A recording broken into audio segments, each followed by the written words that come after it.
Okay, so I'll open the meeting if everyone could rise for the Pledge of Allegiance. I pledge allegiance to the flag of the United States of America and to the republic for which it stands, one nation, under God, indivisible, with liberty and justice for all. So this is the first organizational meeting of the Board of Finance, and I would open it up by asking for a nomination for chair.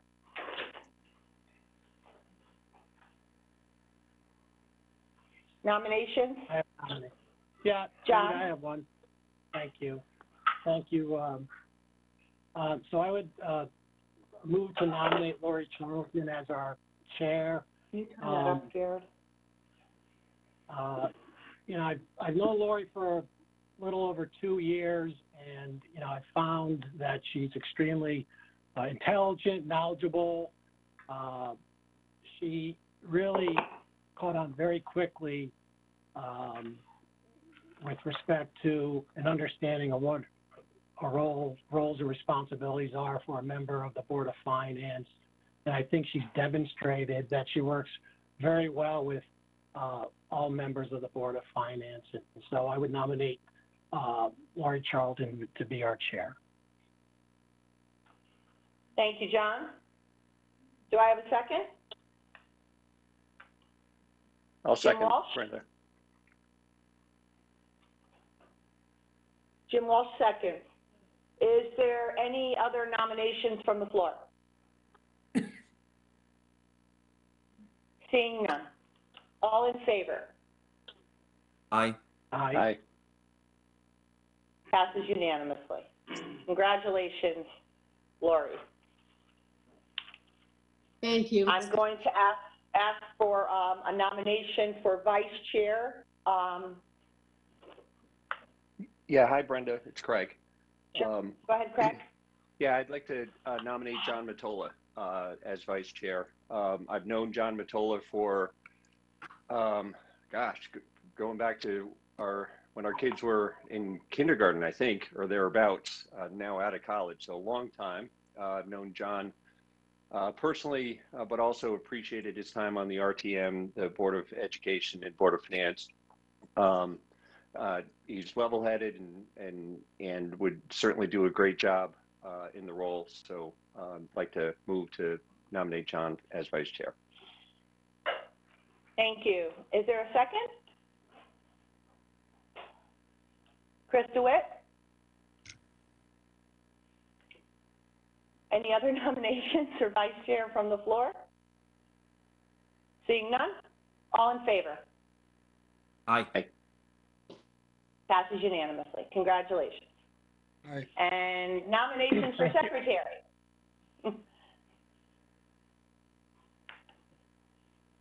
I'd like Kevin? to nominate Sheila Marmion for secretary. Obviously, Sheila's had a diversity of experience in town government that is pretty hard to match, having been a select long-term member of the RTM and the Board of Finance, as well as considerable community activity beyond that. And I think that she would be a great secretary for the board. Thank you. Is there a second? Jim Walsh? Any other nominations from the floor? Seeing none, all in favor? Aye. Aye. Aye. Passes unanimously. Congratulations to all three of you. I look forward to working with you and the entire board in the coming months. And I'm going to hand it over to you, Lori. I just want to make a quick little announcement that, you know, as you are aware that we are using the same WebEx that we're going to use at 8 o'clock for the joint presentational meeting for all the town bodies. So I just wanted to remind everyone of that. And I'll hand it over to you, Madam Chairwoman. All right. Thank you, Ms. Kupchik. And thank you so much to my colleagues. It's really my honor to serve as your chair. You know, thank you for the kind words, John, and for leading this vote. I truly appreciate it. Before we move on to our business, if I could just take a few moments of personal privilege, if the board doesn't mind. At first, I want to very warmly welcome our newest members on the board, Mr. Curley and Mr. Starr. Congratulations on your Thank you. election and welcome to the Board of Finance. Secondly, I want to acknowledge our colleagues who most recently served as officers of this board, Mr. DeWitt as our vice chairman and Ms. LeClaire as our secretary. I had the opportunity to work closely with both of them over the past 2 years, both during the budget process, on the audit committee, on the purchasing committee, and the depth of insight and experience that they have brought to the table has really been invaluable to the town, to this body, and to me personally. Mary and Chris, I've learned a lot from both of you. And on behalf of all of us, thank you for serving in your leadership roles with distinction and for your combined 34 years of service to this board. Oh, you're welcome, and congratulations, Lori. Thank you. At our last meeting, we also Thank you. Thanks, Mary.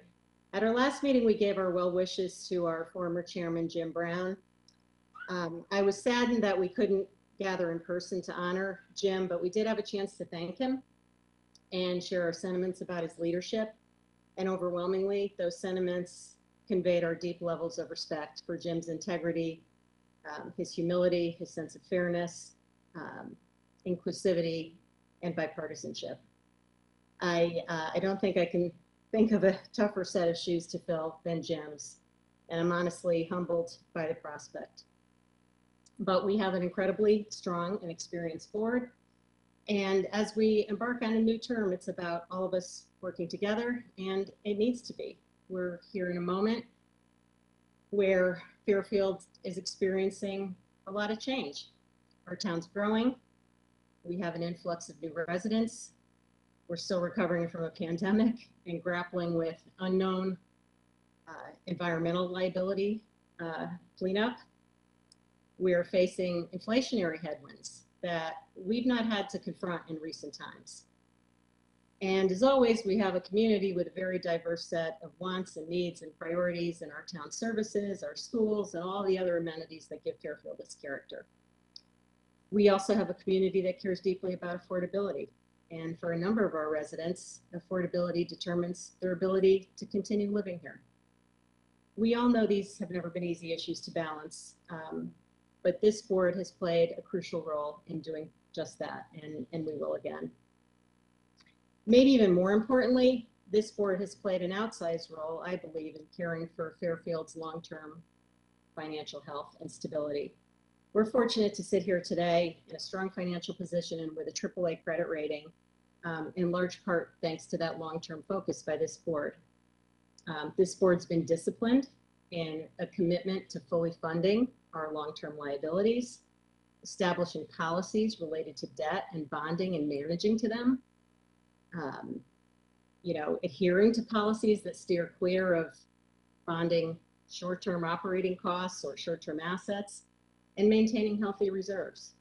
And I want to thank my colleagues who've served on this board for much longer than I have. You've been strong advocates for those policies, and that's a legacy to be proud of, and one that we owe it to the town to continue.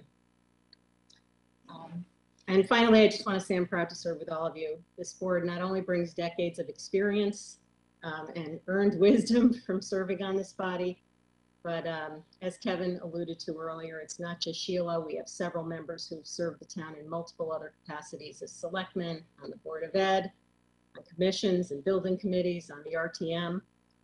We have a terrific diversity of experience, including business experience and talent, and I know we'll work together well. And I know we'll have diverse viewpoints, and I view that as a strength. I read this great quote the other day. It was something to the effect of, great minds don't think alike, but they challenge each other to think differently. And I believe that. And in that spirit, I look forward to working together with all of you and bringing our collective best to the residents of Fairfield. So thank you again so much. Any comments from the board before we move on to the agenda? To our new members, would you like to say anything? Sure. Miss- Lori, yes, thank you for the warm welcome. I've been in front of this board a number of times over the years, and I have always had the utmost respect for all of its members and the job that this board has done. I recognize it's an important role for the town, and I look forward to contributing where I can and helping this board help Fairfield be successful. So thank you. Thank you, Mr. Curley.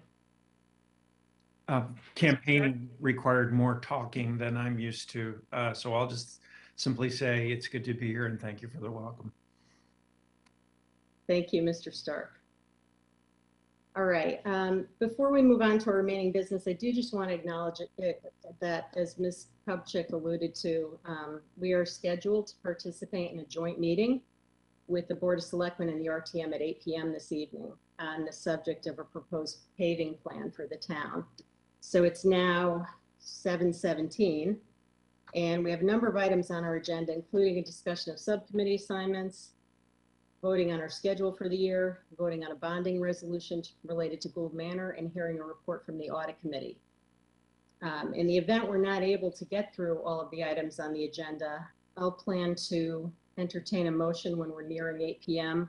to suspend this meeting for the purposes of our members joining the paving meeting, the joint meeting, and then we can reconvene as needed, if needed, at a time certain after the paving meeting. Does anybody have any questions on that for now?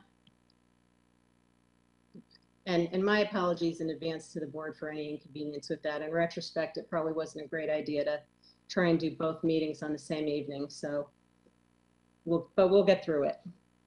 Rookie. Yeah, rookie mistake. Thanks, Chris.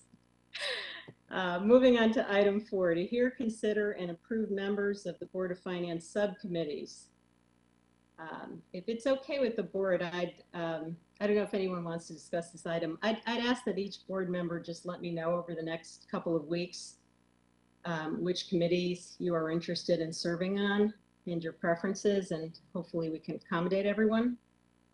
I do just want to make a note. I believe we also need to convene a committee on senior and disabled tax relief. It's been 2 years, which is not on this list. So if we have some members that want to volunteer and step up to serve on that committee, that would be great. Any thoughts from the board before we move on? Laura, do you just want an email with those requests? An email would be fine.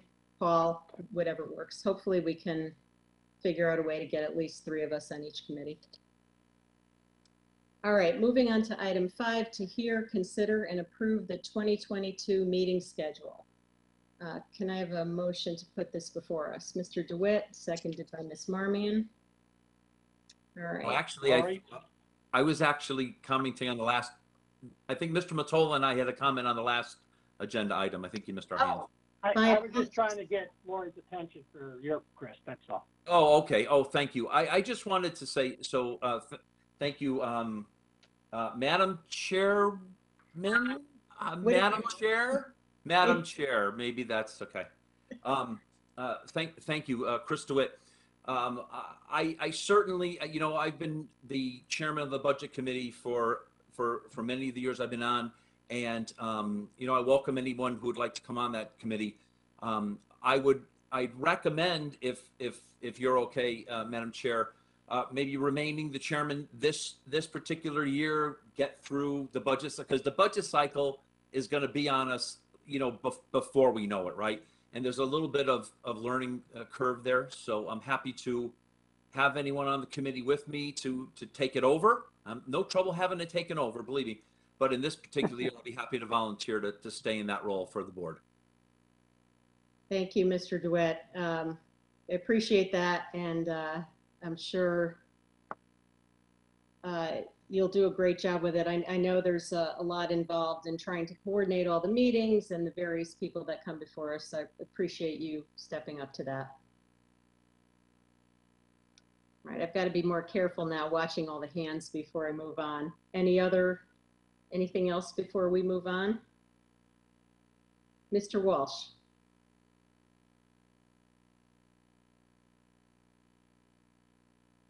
Mr. Walsh, you're muted.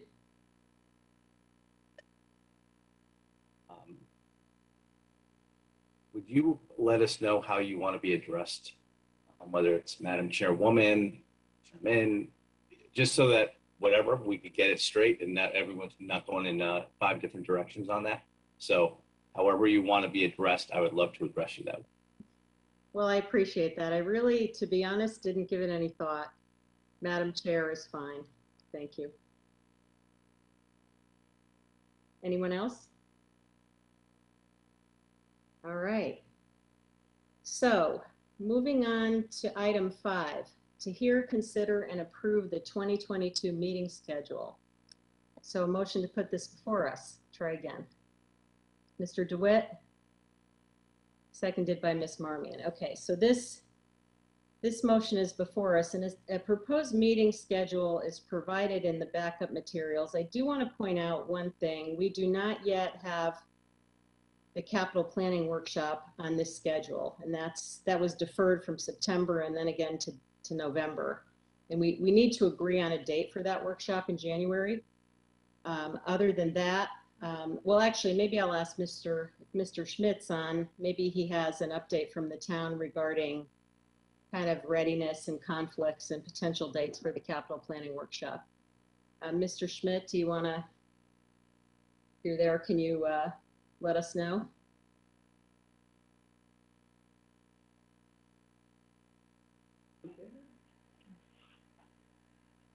Did we say the 4th? I thought we did.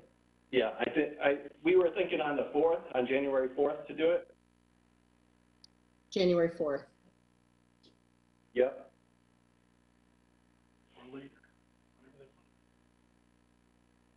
All right. Any comments from the board? Mr. DeWitt. Not on the January 4th, but I'm looking at the meeting schedule. Is that what you were addressing? I'm sorry if I jumped ahead. Yeah, anything, whether, I did want to point out that the capital planning workshop was missing, if anybody was wondering about it. So Mr. Schmidt just threw out January 4th. We can talk about that. Do you have other comments? Yeah, I don't see an April meeting on the list. We have our obligatory budget meetings and our vote, which is, looks like the public vote is the 31st, but I don't see an April meeting, and we do have an April meeting, and I'm not 100%, I can't remember for some reason, there is some task in the April meeting. You know, at that point, the RTM is deliberating, but we do have an April meeting for the board. Okay. All right. So we need a date for a regular meeting in April as well as. And there is a July meeting, which we haven't traditionally met. The budget committee made a recommendation a couple years ago that we would not have a meeting in July and August, just because there's usually not much, you know, well, last year we did have meetings because, you know, but we had all special meetings. So we haven't been planning regular meetings in July and August. I frankly don't have a problem with there being a meeting on July 5th, but it hasn't been the norm in the last couple of years. So. Okay, thank you, Mr. DeWitt. Yeah, I agree. July 5th probably isn't a great date anyway, given it's right after the July 4th holiday, and we may have trouble getting members. Any other comments, Mr. Crowley? Yeah. Madam Chair? Yes, Mr. Crowley. I just had a question about, given the town's ability to have virtual meetings like we are having tonight, I wonder if it is necessary to include the March 29th snow day makeup, or if we can just eliminate that. Thank you. Yeah, I thought the same, and I think we can probably eliminate it. I'm told that we should expect within the next 2 months that we will have the technology in place to do hybrid meetings. And so that should eliminate the need to have the snow date. Madam Chair? I'm sorry, who is speaking? Oh, Mr. Schmidt, It's yes. Jared. Can I revise that and make it January 11th? Because our DPW director wouldn't be here on the 4th. So we already have a meeting. I don't know. Do you remember with the Board of Education if that was possible or not? We already have a meeting on the 11th, Mr. Schmidt, a regular meeting.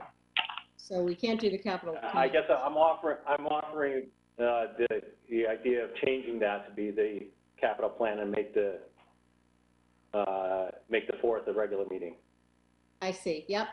Okay. Just flip-flop them. So January 4th, if any of the board members have comments, please let me know. So the proposal is to have January 4th as a regular meeting, January 11th as the capital planning workshop. Mr. Schmidt, I don't, my recollection is the Board of Education rather may have a conflicting meeting on the 11th. So I'm not sure that's going to work. I would suggest maybe the 12th or the 13th.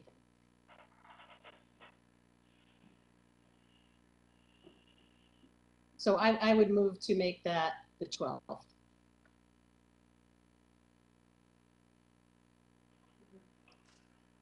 We can do that. Yeah, this is a little hairier than I thought here. I guess, so we have a couple things here to consider. January 4th for a regular meeting, January 12th for capital planning workshop, eliminating the July regular meeting, potentially, eliminating the snow date for the budget hearing, and then in April, choosing a date for a regular meeting. Mr. DeWitt? Yeah, Madam Chair, if I may, yeah, the 29th, so the snow days that we had normally scheduled in, I do agree with Mr. Curley that hopefully we'll never have to deal with our snow day with a virtual environment. But that 29th has always been a traditional second day. So, you know, the 28th, we bring in the department heads if we have any follow-up. And that, I think what that's meant to be is public budget session / potential snow day. So maybe we can just take potential snow day off. That we have utilized that second day in the past. Not always, but you know, it's kind of nice to keep it on the schedule, if I may recommend that from the budget committee perspective. Thank you, Mr. DeWitt. All right, I think the only thing we have remaining is the a proposal for an April date. Does anyone have any comments on that? Or any suggestions for an April date? Madam Chair, Yes, who's speaking? it's John Matola. John, I can't, oh, there you are. Yes, Mr. I'm right Matola. here. Can you hear me? Yes. So does the week of April 12th work for the April meeting? And my only question is, and this may or may not matter, is if that's I don't think it's the week of school vacation, the week of the 11th.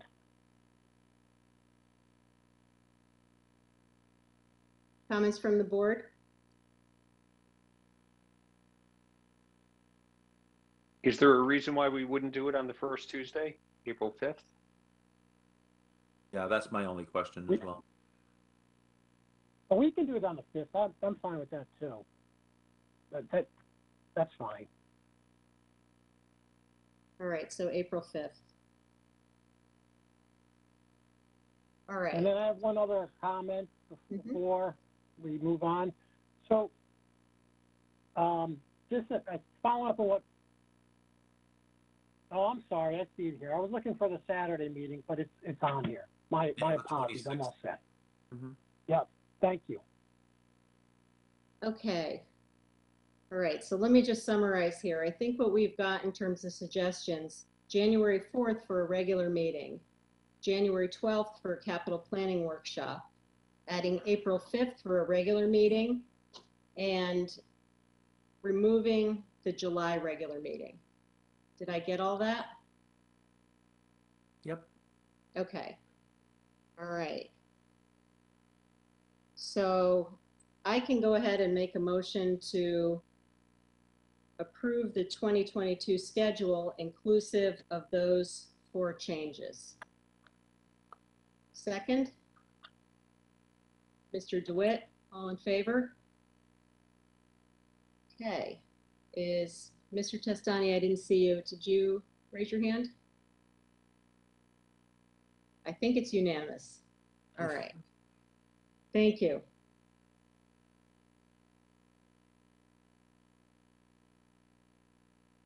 All right. I'm going to move on to item 6. Madam Chair, Yes. I think just procedurally, I think now that it was amended, then now it's part of the main calendar. I think we have to now vote on the main calendar now as amended. So I think that was an amendment of what we were supplied. It's just, you know, Yep, I'm just thank trying you. to, I'm just trying to Yeah. keep this all kind of going. Thank you, Mr. Welsh. I appreciate it. All right, so we've voted on the amendment. Do we have a vote to approve the calendar as amended? Mr. Walsh, second. Mr. DeWitt, all in favor? All right, thank you. It looks unanimous. All right, thank you, everyone. Moving on to item 6, to hear, consider, and adopt a resolution amending and restating the resolution entitled "A Resolution Appropriating $945,000 for the Remediation of Historical Contaminants and the Enhancement of Recreational Facilities at Gould Manor Park, and authorizing the issuance of bonds to finance such appropriation to increase the appropriation and bond authorization by $450,000 to a total of $1,395,000. Can I have a motion to put this item before us? Ms. Marmion, seconded by Ms. LeClaire. Okay, this item is now before us. From the town, we have our Chief Administrative Officer, Tom Bremer, who will walk us through this. We also have the First Selectwoman, our CFO, our Parks and Recreation Director, who are available to answer questions from the board. And we have here with us Attorney John Safstrom, who is our bond counsel, who is also available to answer any questions as it relates to the bond resolution. Mr. Bremer, I'll hand it over to you. Good evening. It's my dubious honor to be the first presenter of a substantive issue to this new board, and I'm happy to do so. You have all received some background information, I assume, and I would just like to go through that and then briefly and then answer any questions that might arise. If you'll turn to the page that talks about the actual costs, the listing of the costs, I'd like to take them from the bottom up. The remediation costs were more extensive than what we originally estimated. Why is that? Well, when they were taking off their 3 to 4 inches of topsoil and redoing the fields, what we recognized that the field closest to the pond, if you know Gould Manor, was basically improperly built when they built it almost 10 years ago. I got called down there when they took off the top 3 or 4 inches, and what was underneath was basically what looked like construction rubble. The field never really drained properly, and really the substrate was not properly built. So we were faced with the issue of we could have just gone ahead and put 3 or 4 inches on top of it and leave it be, but we thought it was much more beneficial to build it correctly. So we removed that lower level of material, and that incurred those 3 charges that you see. One was approximately $150,000 to remove all that material. $55,000 from Cisco was to basically remove that material from the site and bring it to a contaminated fill site. And the logical number, that's for our LEP that was standing there while it was all occurring. So $220,000 of the overage is basically stuff that we really couldn't anticipate until the sod and dirt was removed from the infield. Moving on up, while I'm standing there, and I've been there, I'd like to say many times, or I'd like to not say many times, but I've been there many times. When you look around, there's a public restroom that's right next to the fields. And it really doesn't look very good, to be quite honest and blunt. And it's scheduled to be redone by the town a few years from now. But really we thought that if we really want to make this field, which has been closed for years, to really look good come the spring, we felt that public bathroom really needs a facelift on the outside and all new stuff inside, such as tile and toilets and all that kind of stuff. That price you see, $75,000, is an estimate by DPW to have an outside contractor come in, refurbish it, and finish it before April. The $55,000 for perimeter fencing, when again standing there looking at the perimeter fencing of the park, not the fencing around the fields, which is already being taken care of, but the fencing along the streets is in very sad shape, and it's been there for countless years. So we thought as well, and again, that's why we kind of say these are park enhancements. For another $55,000, we'll replace all that fencing as well. And again, it was the thought that it really is going to make that park look really, really good in April, as opposed to coming back there in the next few years to either replace the bathroom or the fencing at some later date. These are things that are going to have to be done, and we'd rather do it while we're there. Let's do it all now and get it done before the spring, is the thought. And finally, the additional costs. There were some cost overruns, but as you can tell, they're relatively minor. Part of the costs of the pickleball and half basketball court is when the guy is out there to redo the tennis court, and for the first 5 minutes after he's there, he says, well, one of the problems we've got is there's a hill right next to the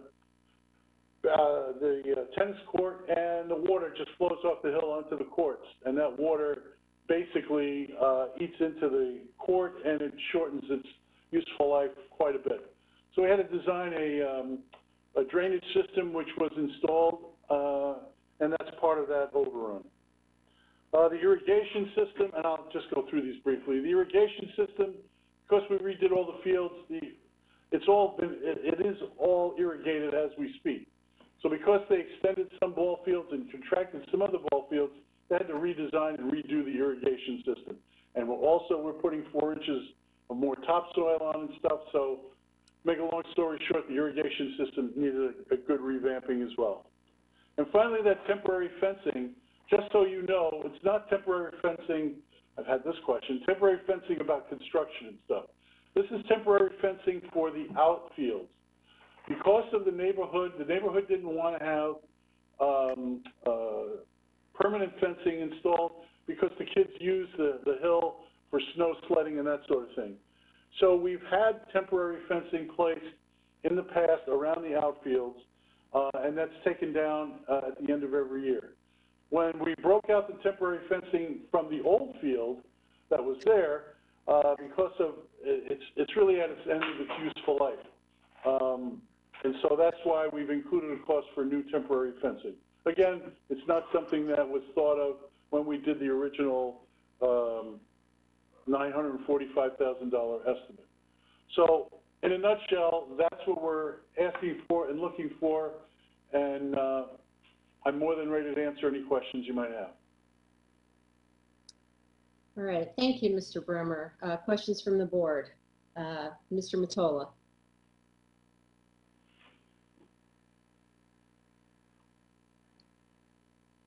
Thank you, Mr. Bremer. The remediation costs, I mean, I've driven by that field, and it looks like everything's done already. So my question is, did you already start this work? Is it finished already? As far as the remediation, it's done. Okay, so how did you pay for that? I mean, in other words, you're asking for us to approve this, and I'm going to support it, but my concern is you kind of put the cart before the horse, it seems like. So what happened there? Why didn't we know about this 2 months ago or a month ago before you started this work? Well, I wouldn't say it's the cart before the horse. I guess I'm looking at it like when you're involved in the middle of it, you have a choice. We could have stopped, we could have demobilized, and then come back 6 weeks later and mobilize and at a much greater cost. So the thought is we have to remediate. It's not a question of should we or shouldn't we. When we're faced with contaminated stuff and obviously the field wasn't built properly, we made the decision that we need to go ahead with this. Now, in fairness, we have not spent more money than has been allocated under the 945. We're still under the 945. So, although that work has been done, some other work hasn't been done yet.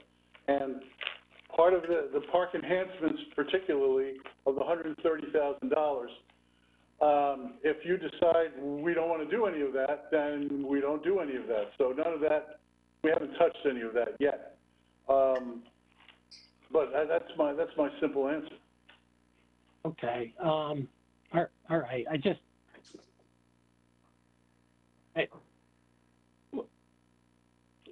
I don't know if you know this, but maybe Anthony can chime in on that particular field. And this is before your time, Mr. Bremer, and before Ms. Kupchik's time.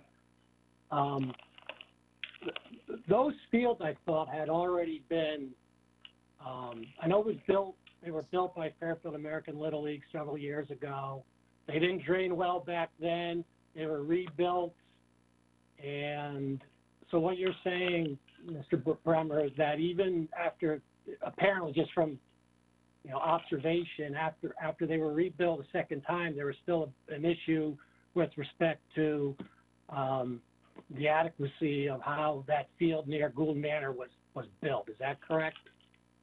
That's correct. And I don't mean to speak for Anthony. He can certainly chime in after I'm done. But I was here way back when it was built and when I worked for under Ken Plato. And one of the problems that I think we had at that time was it was being built by others, basically, and the town had very little oversight in what was being done. So now, when confronted with the field that wasn't built properly, actually Anthony was standing next to me, and I turned to him and said, Anthony, has this field had problems in the past with drainage? And the short answer was, oh yeah, it's never drained properly. And standing there looking at that substrate, it was obvious that it wasn't built right, or whatever was built, whatever layer that they put there wasn't the proper material. So that's when we decided that it's got to go. But Anthony, I don't mean to speak for you. No, your synopsis is correct. It definitely was not built right based on what we discovered as we were digging into that field this go around. Again, build for my time, so I can't speak to what was. Okay. And just, I don't want to hog all the questions. The additional costs up top in this sheet, the pickleball court, half basketball, and the scoreboards, are those change in scope from the original project? Is it the town just decide to add those items? Because I don't remember them being part of what we approved several months ago. So can you comment on that? Sure, I don't think that's true. I think what we talked about months ago was we were hoping to put in a tennis court and 2 pickleball courts. When it was, again, once construction started, we realized that the 2 pickleball courts would not fit. I don't know if you know the area well, but no, I know. We were going to rebuild it. Okay, we're going to rebuild the tennis court, and just south of the tennis court towards the ball fields, we're hoping to squeeze in 2 pickleball courts because pickleball, I don't know if you know this, but we have been inundated with requests for pickleball courts. So at the time we were hoping to put 2 in. But what we recognized relatively shortly into the construction phase was they weren't going to fit. We weren't going to be able to fit the 2 pickleball courts in the area we wanted to because what's bordering that area is a stone wall. And for us to put both in, we'd have to move the stone wall, which would be a much greater cost. So we decided that instead of 2 pickleball courts, we'd be able to fit in one pickleball court and a basketball court. So In terms of scope, no, it hasn't changed because the footprint that we're working on hasn't changed at all. Right.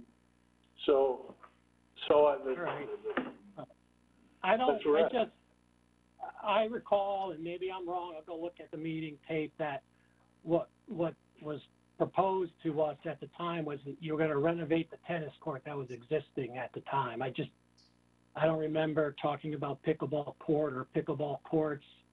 I don't remember talking about scoreboards. And maybe I don't recall it correctly, but I just wanted to put that out there. I'm not going to ask any more questions right now. Thank you. I appreciate the answers. Thank you, Mr. Mottola. Other questions? Ms. LeClaire. How did we build our original proposal that we originally funded? Was there someone in charge of that? I'm sorry, what was that question again? Who prepared the original proposal that we already approved the funding for? I did. The original 945. Okay. And so when you did that, was there a contingency or anything built into it? No. No. Okay. And then I guess my question is, to get everything done by April, is there an added cost now that we're calculating into this by approving this money? No, I would think the only added, if there is an added cost, it would be in the bathroom's comfort station. We can't do that in-house before April, and so that number is slightly higher because we want to get it done by April, and we want to have an outside contractor do it. But other than that, no, I don't think any of the other costs are affected by time. And I should also add that one of the reasons that we waited this long is we're very confident that these numbers are very real, that we're not going to have other remediation issues, we're not going to have other issues that pop up at the last minute. As I was saying to the Board of Selectmen yesterday, that, you know, it's bad enough to come in and ask for money once. I don't want to do it twice. So if we had come in months ago saying, oh, we see a problem here, we wouldn't have been able to quantify it like we can now, and we would have been back and forth on a number of occasions. So, so here we are, and I don't think any of these numbers are affected by starting by April. Okay, so you don't think the amount is materially different by requiring it to be done by April? That's a fair statement. Or, okay. And then was the remediation that was done required? Would we have been able to leave it since it was buried? Or what was the issue with it? Was drainage was the problem? The drainage was the problem, and it was obvious to the naked eye that the underlying material just wasn't the proper material for a ball field. But once you decide to remove it, all of that is considered contaminated, and a number of steps have to be taken to remove it from the site, which we did. Okay, but we could have left it there. Technically, we absolutely could have left it there. We could have built this field on top of it, and it would have had the same problems that the old field had. Okay. I mean, I remember my son playing on the field, and I don't remember significant problems. But okay. I guess that's it. Thank you. Thank you, Ms. LeClaire. Ms. Marmion. Thank you. Just a couple of questions or comments. I did go back and look at the June meeting tape when this was originally presented, and I want to just go back to what Mr. Mottola had asked. There was no mention during that meeting from Mr. Bremer of a pickleball court. Nothing. There was mention of like a fitness area, kind of a general fitness area, but nothing specific on pickleball. And there was also nothing specific about a scoreboard. So this is the first that I'm hearing of a scoreboard. That's one thing. My question is for Mr. Calabrese in terms of scoreboards at other baseball fields. Do we have scoreboards at all of the other fields or any of those fields? Not at every field, but yes, a lot of our baseball fields have scoreboards. So would the majority, or how many have scoreboards? Are we, in other words, is this a glaring, is it a glaring absence that we don't Yes. currently have one? Yes. Okay, was that going to be, okay, so that was going to be proposed eventually by you, correct? No, I proposed this back when we went for this money. I mentioned pickleball, I definitely mentioned scoreboards, and I mentioned a half basketball court. I did that before the Board of Selectmen. I'm pretty sure I did it before the Board of Finance, and I definitely did it before the RTM. Okay, I didn't, but I'm pretty sure I did. Okay, I didn't listen to the Board of Selectmen meeting. I did go back because I needed to refresh my memory, and it wasn't mentioned in the Board of Finance. So my other question is on the bathrooms. Mr. Calabrese, you had mentioned that the bathrooms are on the waterfall in future years. Somebody mentioned that. Mr. Brummer mentioned that. That was not me. I mentioned it. So the question is, what year are the bathrooms on the waterfall to be renovated? I'm not sure. I think it's 3 to 4 years from now. That's what I've been told. I haven't looked it up. Okay, and then just in terms of the bathrooms, I know we have porta potties at a lot of the other softball fields, and that I know, Mr. Calabrese, that you're getting input from the public in terms of what they might be interested in, and perhaps permanent bathrooms is one of those things that they're interested in. Is that anecdotal, or have you been hearing that, or is that kind of what you're looking towards? It definitely came up at our first public meeting. Okay. So, I mean, my comment on this is that the bathrooms, they're permanent bathrooms, they exist. It's more than what we have at a lot of the other fields. And I'm just looking at the fact that you're putting together a strategic plan for Parks and Rec overall, and that, I'm not sure this is the time to be renovating the bathroom, given that we might need to add bathrooms at other fields, permanent bathrooms, that might be something we want to do. And so I'm not sure that I'd be supportive of that part of this plan. Thank you. Madam Chairwoman? Thank you, Ms. Marmion. Yeah, thank you, Ms. Kupchak. I just want to make a note to the board. It's 7:54, and it sounds like we have a number of additional board members who have comments and questions on this motion. And we also have a report from the audit committee. So clearly we are not going to finish. So I will take, if someone wants to make a motion, I can take a motion to suspend this meeting for purposes of our members joining the joint meeting with the Board of Selectmen and the RTM. And we can reconvene on this same WebEx connection when that meeting is concluded. But I believe we have to specify a specific time to reconvene. So I think I was told, and Ms. Kupchak may want to comment here, I was told by Mr. Schmidt that the presentation on the paving would be 15 to 20 minutes, and then we need to allow adequate time for Q&A. So Ms. Kupchak, do you have a suggestion in terms of how long we should leave for this joint meeting? Yeah, so the plan is for me to kick off the meeting and then introduce the DPW director, who will then introduce the paving consultant, who will do make his presentation, and then I'll take over and moderate the questions through the chat. If members would like to just go into the chat and just sort of raise their hand, and then I'll go through each of those members until everyone's finished asking their questions.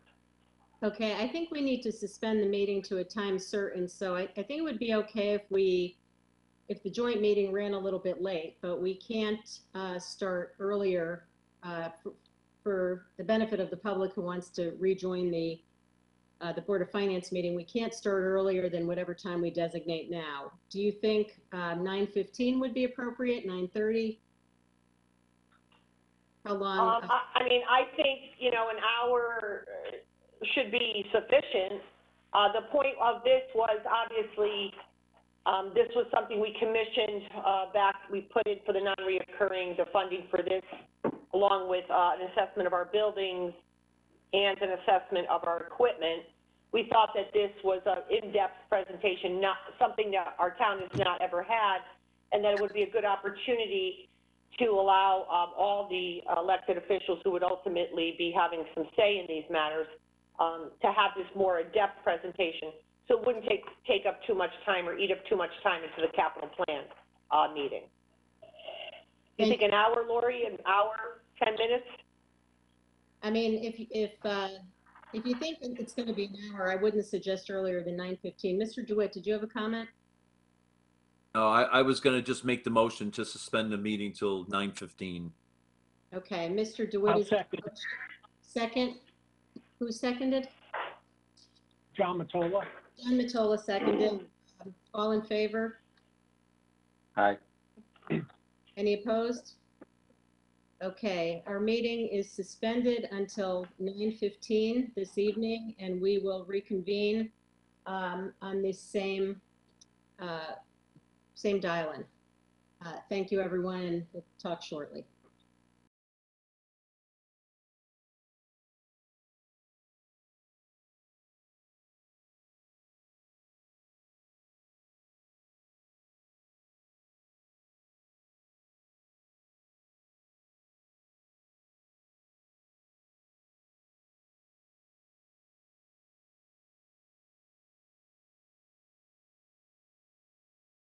Is here. If you wouldn't mind turning your cameras on, we can reconvene.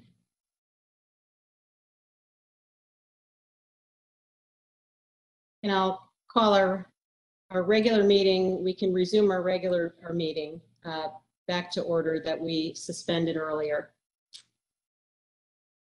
Okay, when we suspended our meeting, we were in the middle of discussing members' questions on the Gould Manor proposal. Mr. Walsh, what did I do wrong? No, it's just a question. Do the people who are not ex officio members of this committee or not presenters need to be put off of this? No, it's a public meeting, Jim. No, I understand it's a public meeting, but they're on a line that's not for the public. I don't know how that works. The public doesn't have a right to come on to this meeting. It doesn't have the same sign up. If it is, we should make that public, and every member of the public who wants to come on here and have video and wants to be able to talk should be able to come on there. I thought they were relegated to using a phone service. I'm not aware. We allow people to come on to the Board of Selectmen meeting, but I don't know how you do it with yours. Mr. Matola, you have a comment? Yeah, I tend to agree with Mr. Walsh here. Those members, they had access to the line for convenience purposes, so we can move into the last meeting quickly. They should log off and then just participate as the public participates and watches the meeting. And if at some point we can have a discussion with respect to whether people can log into our meetings in a different capacity, but in fairness to the public, those people should actually log off just the way it is, unfortunately. And Madam Chair, just as a point of order, I think we do need a motion to come back into the meeting, followed by a second. Thank you, Mr. Testani. So before I do that, can I ask, it looks like Ms. Havey, RTM members, Ms. Havey, Ms. Vergara, it looks like Mr. McDermott are still on. And someone else who I can't identify are still on. If you wouldn't mind disconnecting, please, we'd appreciate it. Mr. Wall? And Madam Chair, I think the IT department can get them all.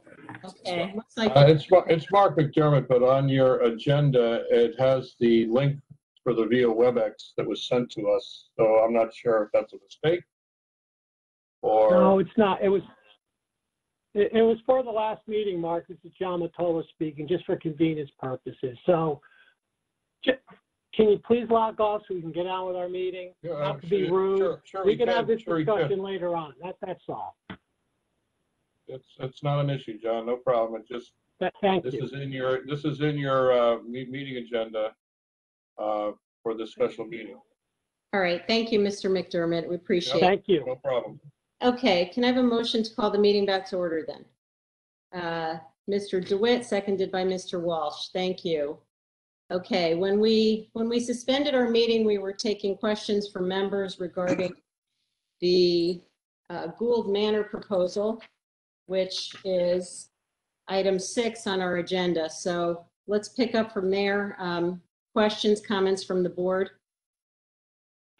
Mr. Curley. Yeah, thank you, Madam Chair. And I don't know if Mr. Bremer is back on the line. I don't know if I see him, but I do believe Anthony is on. So hopefully these questions can be addressed. But obviously I was not part of the meeting in June when this issue or this item was brought to the board for approval. But I found some of the comments and questions and answers before we recessed a bit confusing. So just looking for some clarification.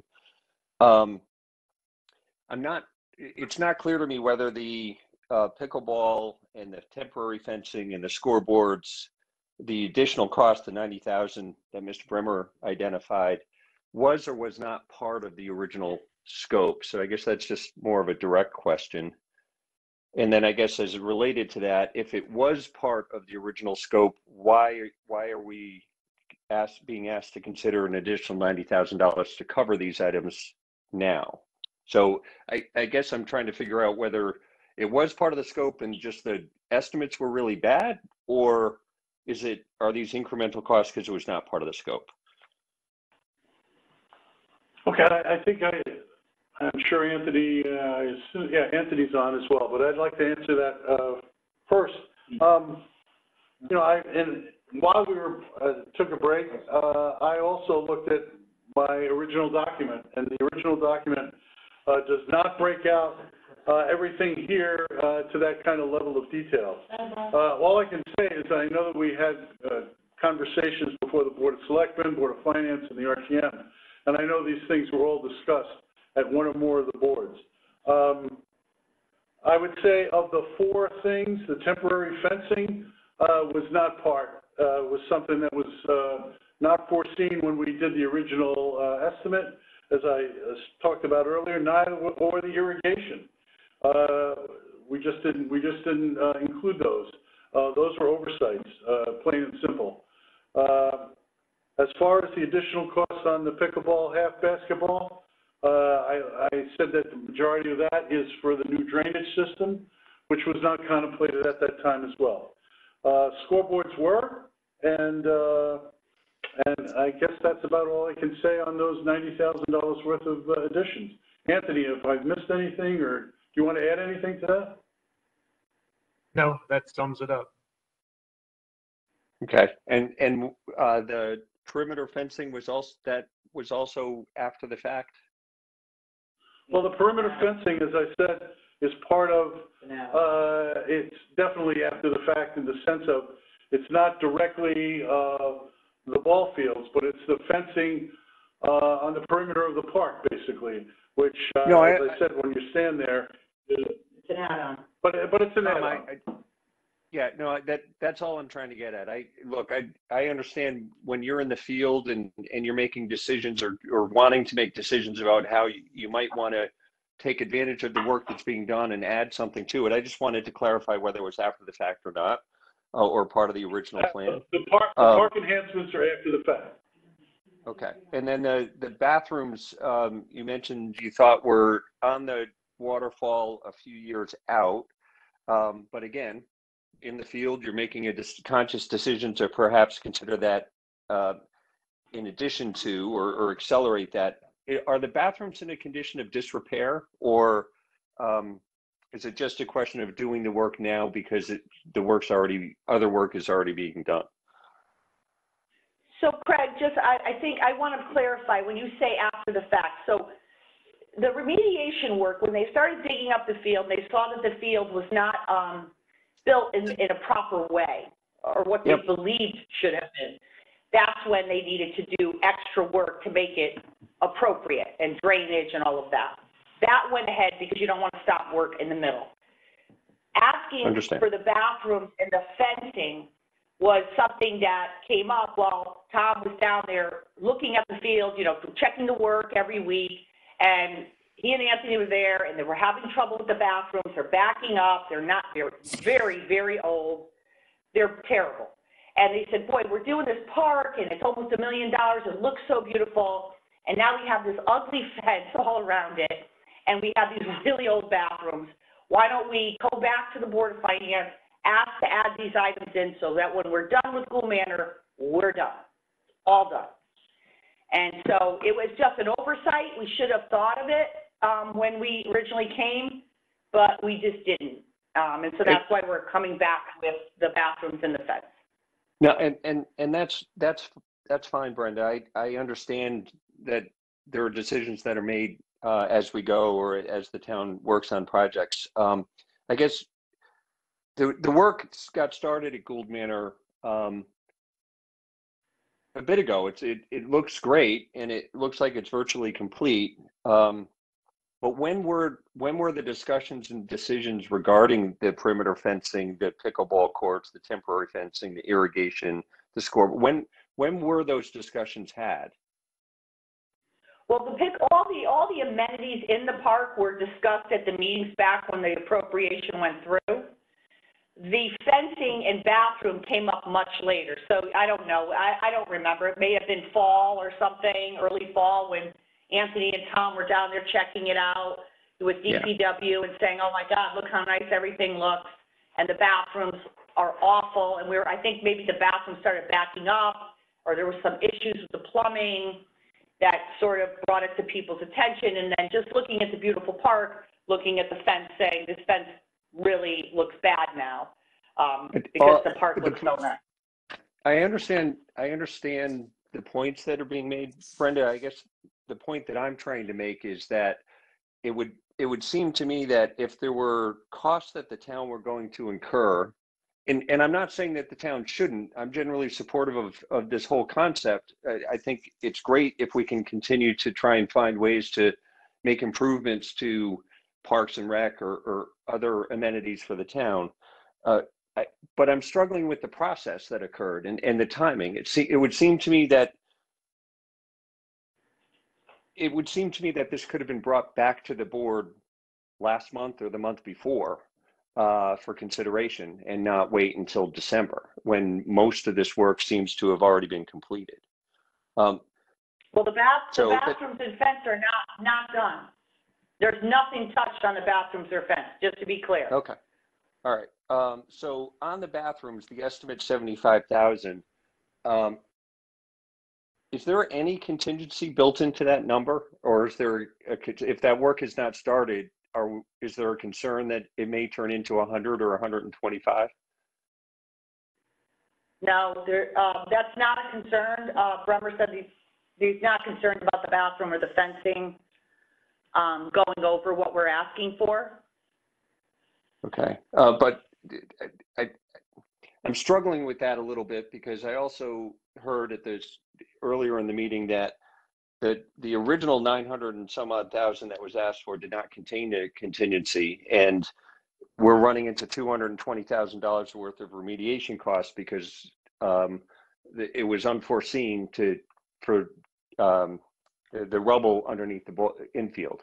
So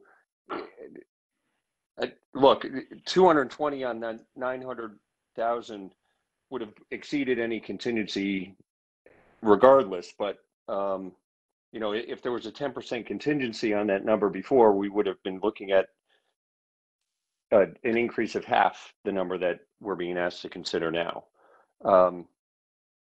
So I just struggle with the idea that the first part went forward without a contingency, and now the bathrooms are going to move forward without a contingency as well. No, that's a fair point, Craig. And, you know, obviously we didn't know what was going to be under that field. And you're right. You know, all the boards should have probably had a discussion about contingency. The But biggest I challenge think that, they feel the biggest fairly challenge confident that about the every bathroom. They feel fairly confident about the bathroom. You know, it's not like a hidden thing, like under the soil. We didn't know that field wasn't built properly underneath until it was dug up. But the bathroom's a pretty straightforward thing. And as is the fencing, you know, it's just fencing. Okay. I have no further questions. Thank you. All right. Thank you, Thank Mr. you. Curley. I see some other people have questions, but I just want to make a point here. We're spending a lot of time debating what we approved before and whether pickleball courts were included or scoreboards were included or whatever. I went back and looked at the backup for the last meeting, and the problem, as I see it, and not trying to play gotcha here, the backup consisted of a short memo with a description of the projects. It said nothing about pickleball. It said nothing about scoreboards or anything else. And it wasn't discussed during the Board of Finance meeting. So from a process perspective, I'm going to suggest that in the future, when these projects come before us, that kind of backup is not adequate. Shame on us for not asking more questions. But we did not in June get any support for the estimates. We didn't get copies of bids or contracts or invoices, or we had nothing. We had a statement, we had a memo, and we had a statement from Mr. Bremer that he believed the overall cost was conservative. That's what was said during the meeting. So again, I'm not trying to give people a hard time, but we're sitting here now with a close to 50% increase in the cost. I still did not see in the backup any support for the bathroom estimate. We don't know where that came from other than somebody telling us it's $75,000. So typically we would get, you know, something, a bid or something that gives everyone the information to get comfortable with the basis for these estimates. And knowing things can change, to Craig's point, we can build in some contingency. But, you know, I think everybody hears, Ms. Kupchak, where you're coming from in wanting to get this done. I think I'm hearing a lot of concerns about the process. They're very legitimate, and a lot of it, in my opinion, is getting to the level of backup we've provided and the basis for what we were told and what we're being told tonight. As I said, I still think there's some pieces missing, namely any support for these bathroom costs. But I'm going to just pause there. Mr. DeWitt, you had your hand raised? Yes, thank you, Madam Chair. So, as a lot of members apparently did, I did look back at June as well. Now, as one of the 9 who approved this to go forward, I'll take 1/9 of the blame because, you know, our typical, you know, we have that 14-point sheet that we require. You know, in fact, I think we created that or asked for that in the Board of Finance. So. You know, we can sit and beat up Tom Bremer, but you know, we did vote this forward without that 14-point sheet. So going forward, I think it's just a good, you know, for the next time that doesn't happen, you know, we'll know what to do, and we should enforce the 14-point sheet. I think that's what's going forward. I am going to support this. I'm not crazy about the overages either. And I will tell you, though, I listened to the Board of Selectmen meeting yesterday, and there was some good details there that, you know, kind of changed my mind. I think the word additional costs, originally, to me, it looked like we were adding a pickleball court that was never there before. But Mr. Bremer did do a good job at the Board of Selectmen meeting, you know, bringing the fact up that maybe even though it wasn't included in that June meeting, it was not going to substantially change the size of the existing tennis courts, but you know, as we say, things happen here. So again, I'm not crazy about the increase either, but I am going to support it. And I'm going to support the fact that we have a process in our 14-point sheet going forward. Thank you. Thank you, Mr. DeWitt. Mr. Walsh. Ball. Really interesting. I'm sure everyone reads the patch every day. And there's a big pickleball article today. So the Parks and Rec just had a big workshop to help with the master plan of what they want to do. Yeah. And the overriding favorite thing people wanted to do in regards to recreation in this town, by far, 3/4 of the article, pickleball. They want more pickleball courts. They want it more than an ice skating rink. They want it more than all the emails I receive on turf fields. Pickleball won out by a great margin. So clearly there's a demand in this town for pickleball. So even though it might not have been talked about, I think we're on the right path in regards to pickleball. Apparently that's the way to go. So that's a great thing. I'd like to get into the overrun of the correction work for the $220,000 for a second. So that was done when Fairfield American, I guess, wanted to take over and we did this like joint project where they wanted to do those fields again. Is that correct, Mr. Bremer? That's exactly correct. They built the field. So they hired the people that did the construction work, correct? That's correct. That was done during the Tetra administration, correct? Yep. Plato and Tetra. Excuse me? Plato and Tetra? Mm-hmm. What kind of oversight did they do? Because we basically allowed them to come onto our jewel of a park, right? And take over the construction of that. And what did those two administrations, have you had a chance to look up what they did to supervise this process? In fairness, I don't know what the Tetra administration was doing at the time that these fields were rebuilt, but I know under the Plato administration, there was really no oversight by Jerry Lombardo at the time. The original construction. All right. Do we know whether the town at that time, which they definitely should have done, required any type of surety bond or performance bond be posted by Fairfield American or their contractor who did the work? I don't know the answer to the question, but my suspicion is there was none. All right. If we could ask Attorney Baldwin or ask somebody at the building department or somebody whether that was required at the time, and if so, if Mr. Baldwin could look into whether we might be able to recoup some of these costs. If there was a performance bond and they did not perform pursuant to the plans, I presume they had to submit, correct? Yeah, I can certainly have the Attorney Baldwin look into it. Okay.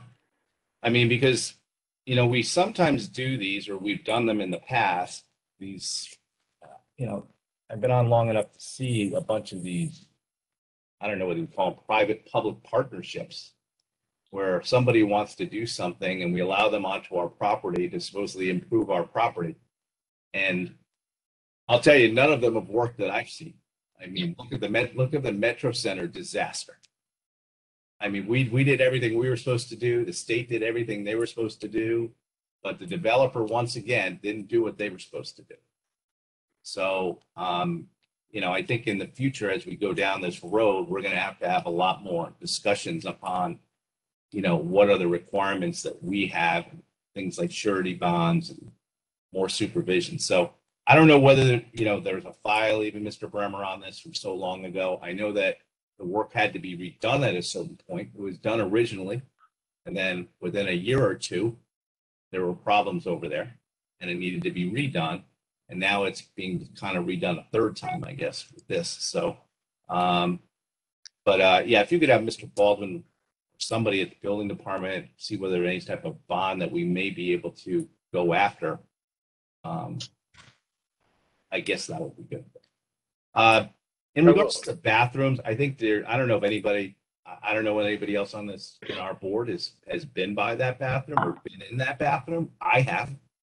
They go in and watch, games more than 2 years ago. But they're a disaster and they're an embarrassment. That field is one of the prized jewels of our town. I mean, the number of sport things and recreational things that are played there, it's just not a baseball field. Yes, there are 2 baseball fields. There are tennis courts. Many people use it to go fishing. We have plenty of parking to do that. In the winter, it's used for ice skating. They actually post a sign on every day whether it's safe to go skating or not. All those people need a bathroom. And, it's always had one. This is not something like a new bathroom that we're just putting up for the first time. And they're used quite frequently, to be quite honest with you. So I think that the bathroom, at least for that whole project over there, with having to be closed for environmental issues, for another town project that wasn't properly supervised, should be put in. And I don't have a problem if people want to add money. Somebody wants to change the number tonight to add in more contingency. But, Mr. Curley, you raised a good point about a contingency, but there was definitely no $220,000 that we were ever going to be able to put into a contingency. That would have been about 25% or more of the cost, that we just never do that. So, but if people want to, I'll second if somebody wants to make the motion to add more money in contingency. I have no problem with that at all, because maybe it will go over. But those bathrooms definitely need to be updated. They're very old. They are somewhat of an embarrassment if you've ever been in them. So hopefully that can be taken care of with the money that we approved tonight. Thank you. Thank you, Mr. Walsh. Mr. Testani. Thanks, Madam Chair. I just want to dovetail off of a couple of things Mr. Walsh said. First of all, I'm pro bathroom. I haven't used those specific, but being a veteran of Metro North and porta potties at sporting events in general, I support any permanent bathroom possible. So definitely want to see that move forward. And in terms of the scoreboard, I'm just curious, maybe more for Anthony or Mr. Bremer, but the fields had been used by, am I correct in saying, was it the American Legion or was it Fairfield Little League? Oh, I think it's Fairfield Little League, but Anthony, you want to answer that? Yeah, Fairfield American Little League uses those 2 fields primarily. And how had they kept score before, Anthony? I'm just curious. Just on a score pad, or how was, and why hadn't there been a scoreboard previously? I'm just wondering. Well, there was a scoreboard there previously. It stopped working probably 20 years ago and was installed probably 20 years before that. The league has portable scoreboards that they currently bring, little scoreboards the parents can't really see. So again, when we were designing this, the layout for these 2 fields, to enhance and put 2 brand new scoreboards there really just made sense as a good amenity for the upgrade.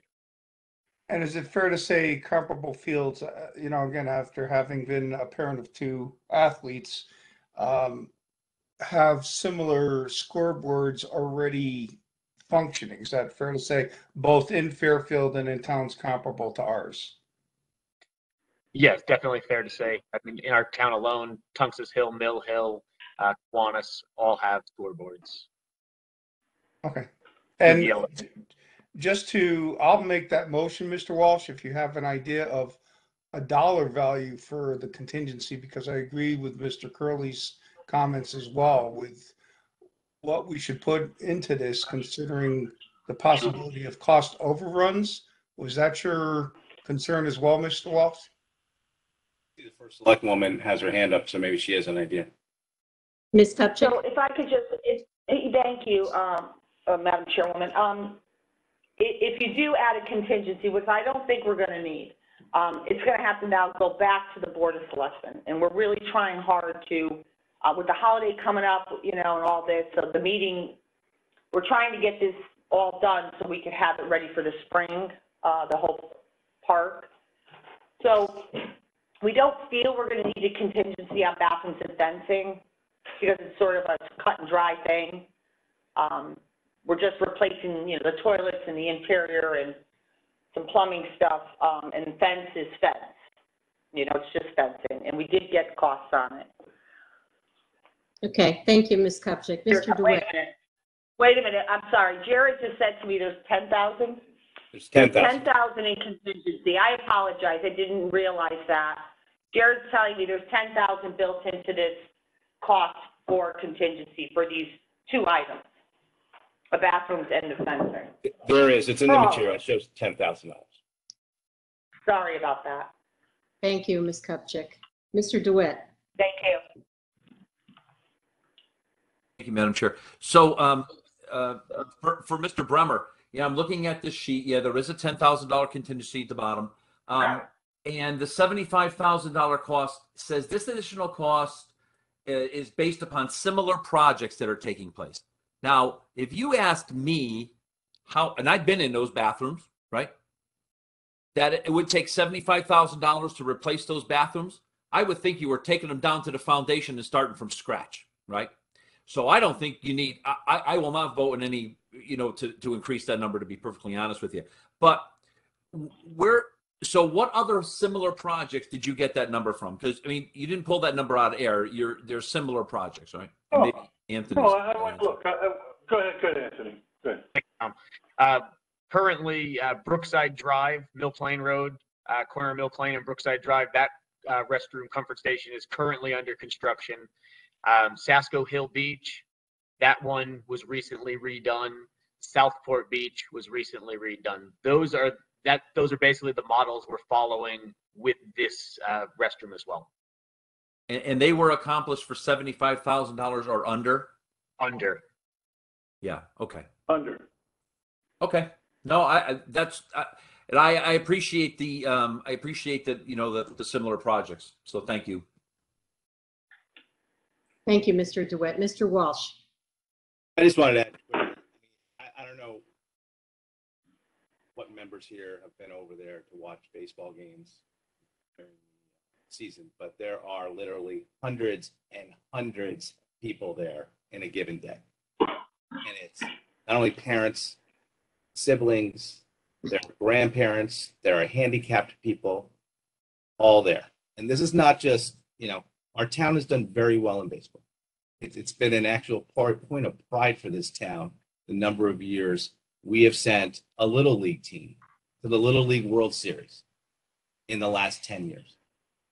And I just think that we're going to have a top flight new facility. The bathrooms need to be replaced. It's just the time, bump it up by the couple of years Mr. Bremer discussed. Thank you.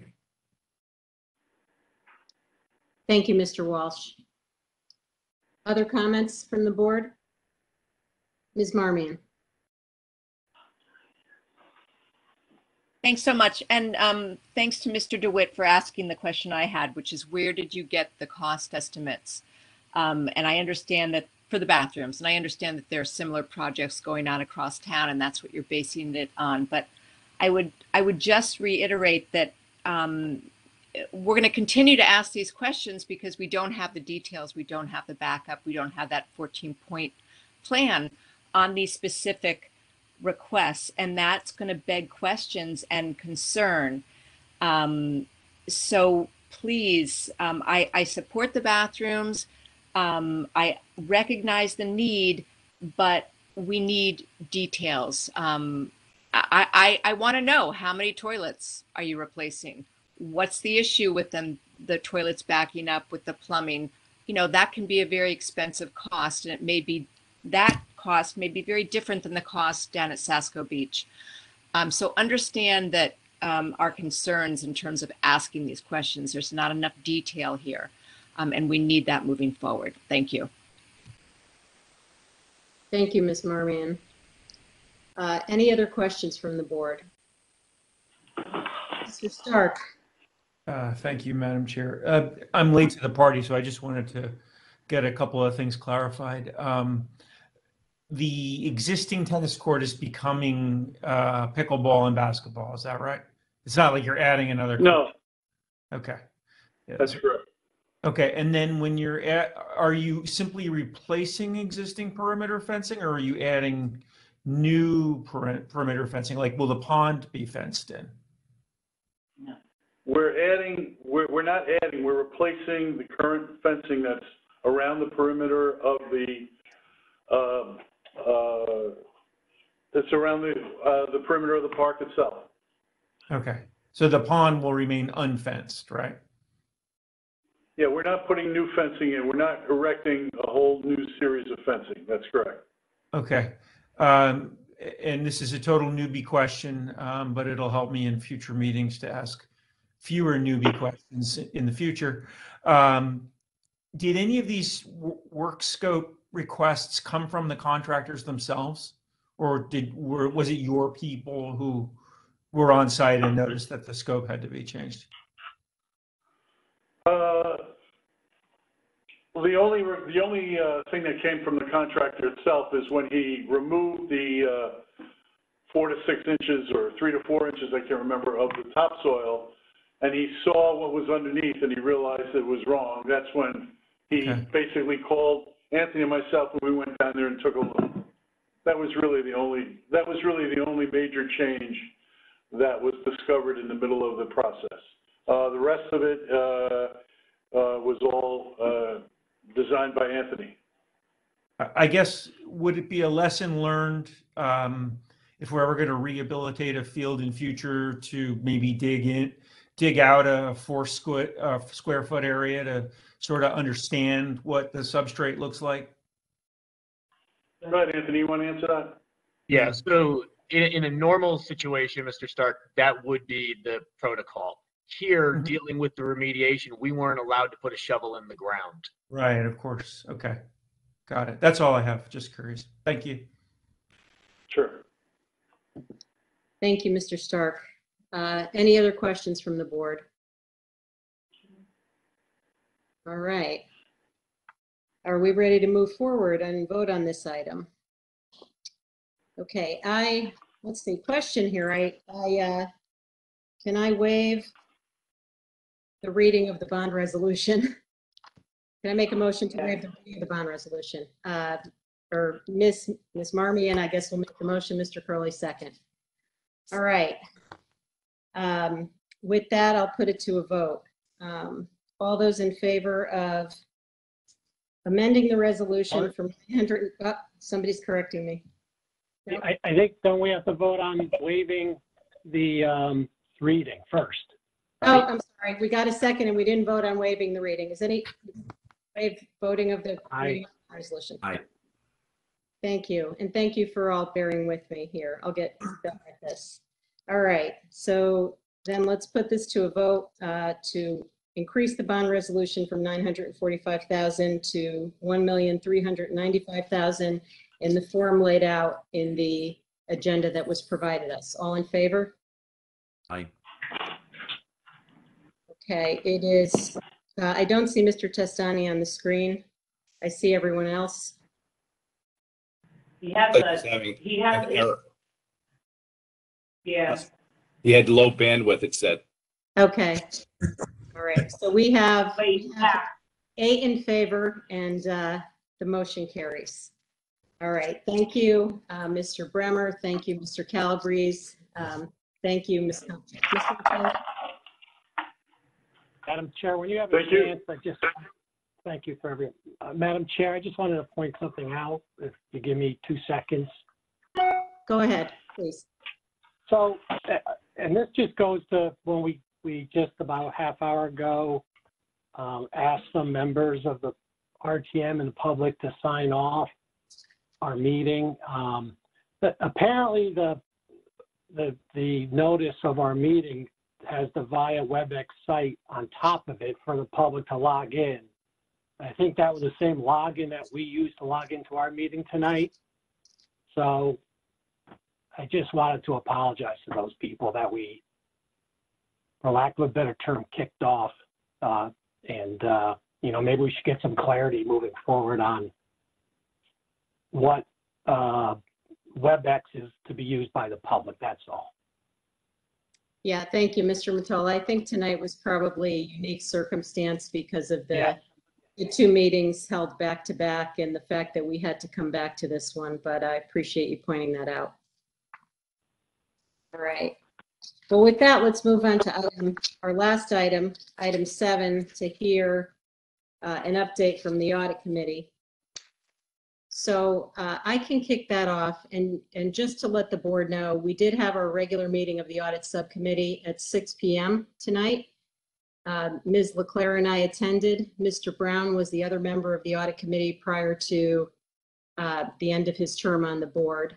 So Mary and I went forward with it, and we felt it was important to provide an update to the board.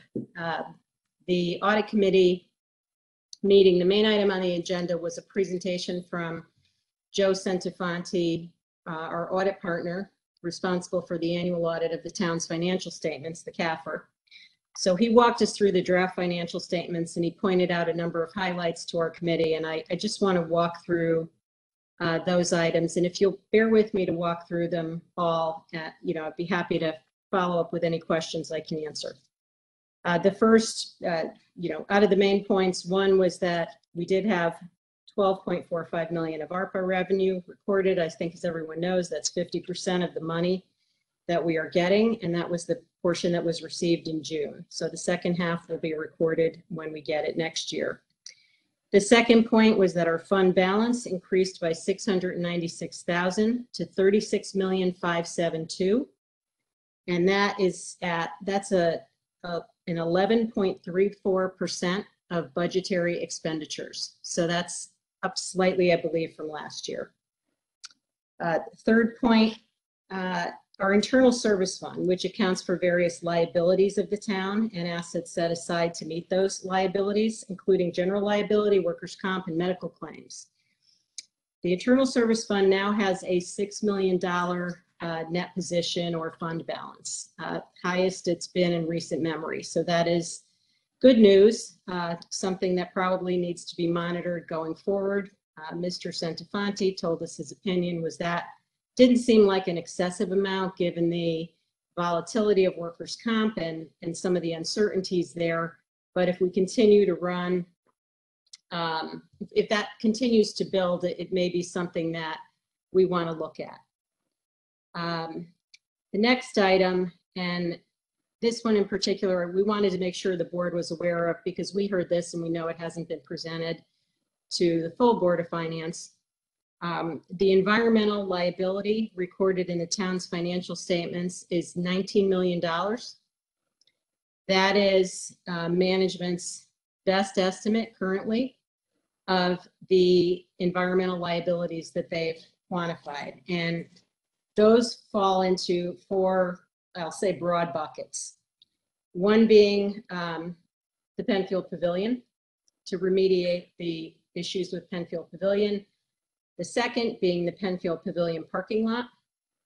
The third being the fill pile reclamation itself.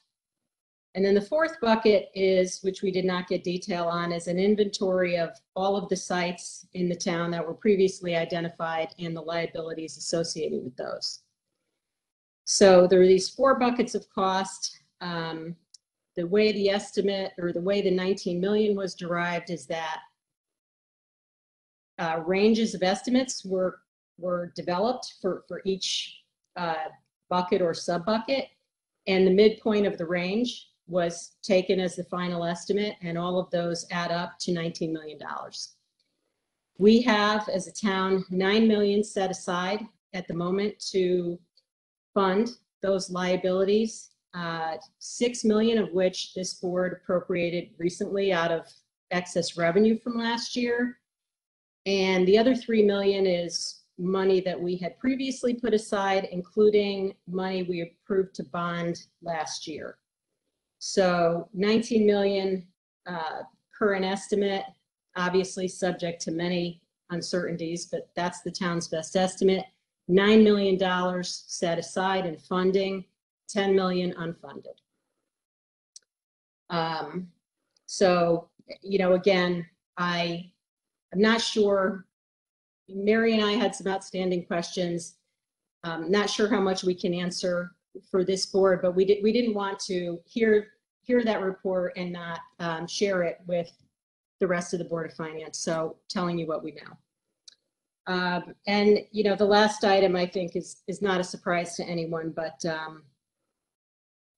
is that our pension plans on a market basis, which is how they're disclosed in the financial statements, are close to being fully funded. We heard this from Ms. Trabucco recently, but given the increase in the pension assets because of the favorable market, we're on a market basis at about 95 or 96% funded for pension, and I think OPEB is over 50%. So that obviously is market value. It doesn't correlate to the numbers that are used to determine how much we have to put into the pension every year, the ADEC. Nonetheless, good news. So I'm going to pause and open it up to any questions. Well, before I do that, Ms. Leclerc, did I miss anything important?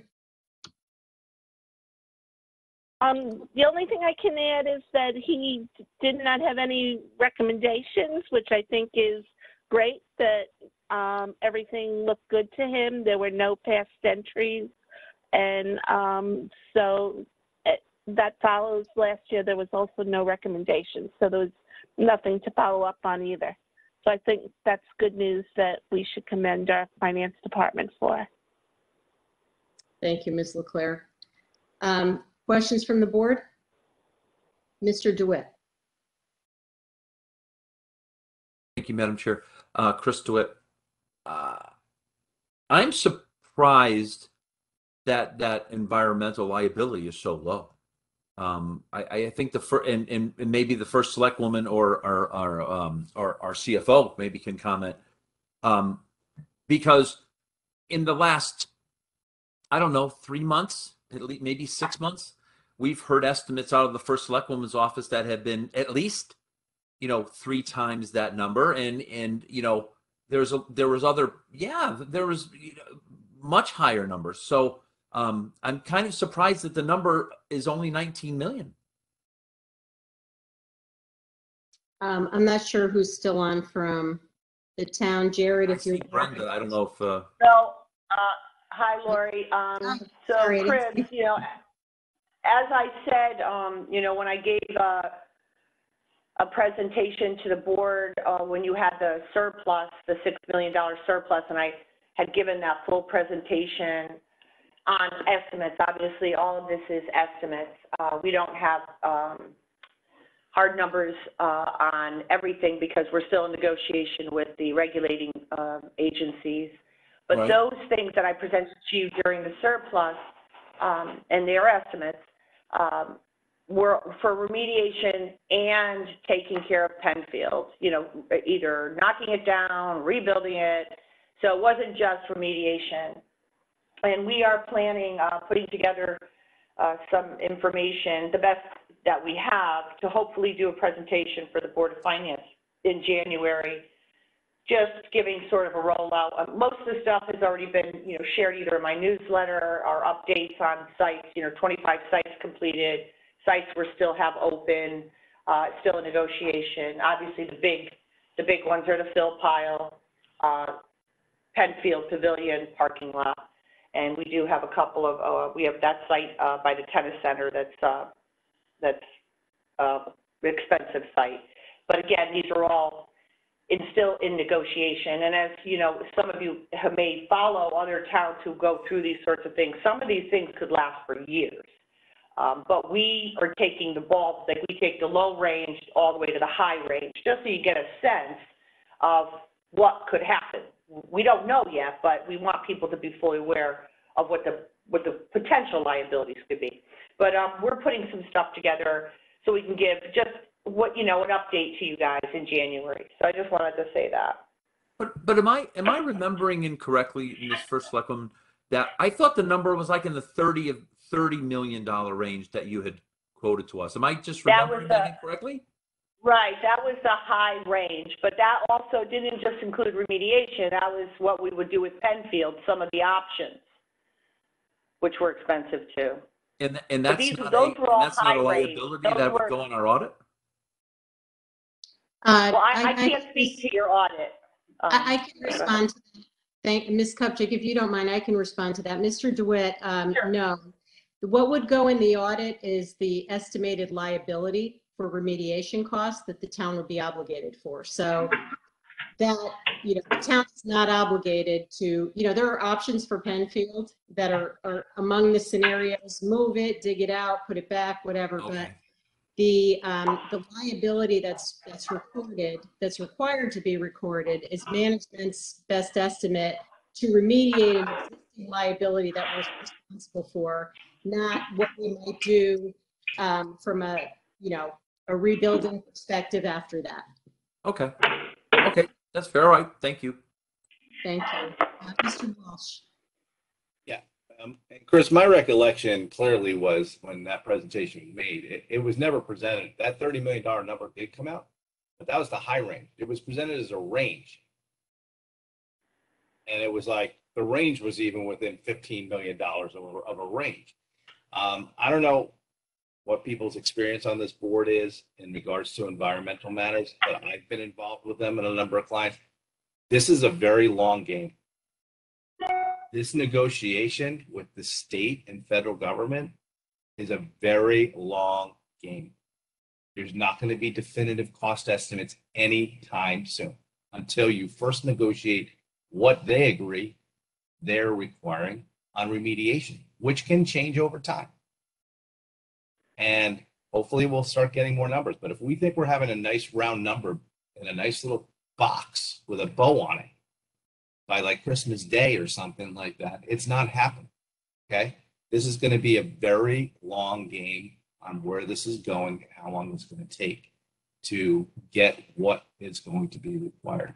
We have to look no further than the Exide property and to see the 20 to 30 year time period it took for them to negotiate U.S. Nickel, which bought up, was the successor interest to Exide, what they had to go through and get approvals and do cleanup and doing everything they needed to do.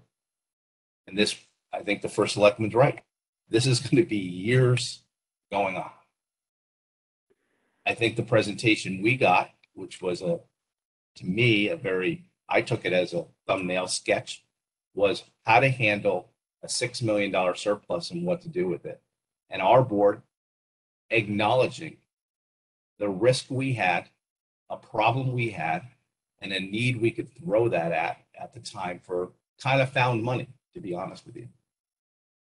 Hopefully this year goes smoothly, because it looked like at the first quarterly, we were already having, because of the Jack Estate, the replenishment and payback of the back taxes, another $6 million in there. Maybe, hopefully, the numbers hold and we don't have any disasters and we'd end up with a nice little pot of money. We could throw some more money at this problem, which at the $19 million, we'd be starting to close in on the $19 million. We might be $3 or $4 million short if the numbers hold, which we won't know till next September. So anyway, I would just caution everybody that this is going to be a long game, and like, select woman might get some remediation stuff approved with the state, and we might be able to get estimates and start having some parts of the work done. But this is going to be, to get exact numbers, it's going to take a long time. Thank you for those comments, Mr. Walsh. And I think they're spot on.